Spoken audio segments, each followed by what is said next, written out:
Centrifugal pumps are used to pump water, oil, and other liquids. Let's try to understand why these pumps are designed to carry out the task of transporting liquids successfully. The main elements of a centrifugal pump are the casing and the impeller, which drives the liquid. The impeller is mounted on a shaft. The shaft can rotate on bearings.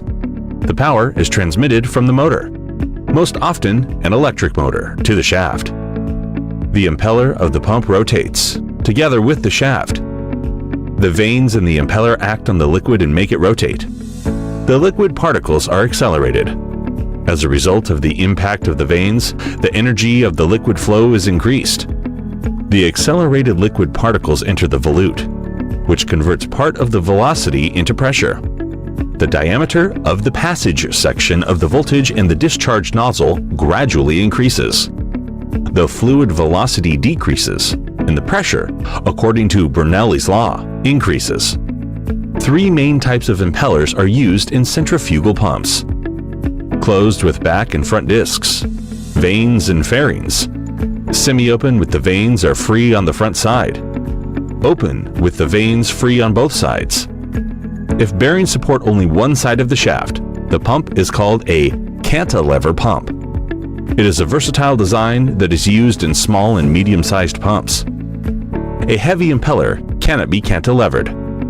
In this case, the shaft is mounted on bearings and the impeller is placed between them. This construction scheme is well suited for double suction impellers where the vanes are placed on both sides. A double suction impeller allows liquid to enter the impeller blades from both sides. Thus, we have two pumping units without significantly increasing the weight and dimensions of the pump. This scheme is relevant for pumps with high capacities because the pumping units are installed parallel.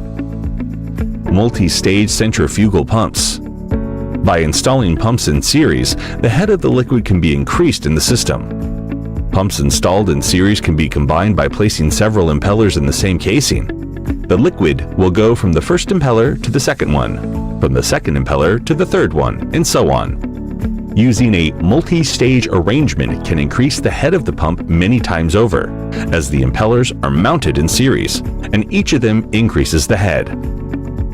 In multi-stage pumps, different impellers can be used.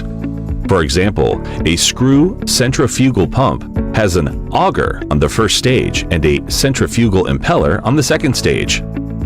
When the pump is running, the liquid flows continuously into the pump casing through the suction nozzle. But what happens if there is no liquid in the pump? For example, when the pump is first switched on, the pump casing will be empty.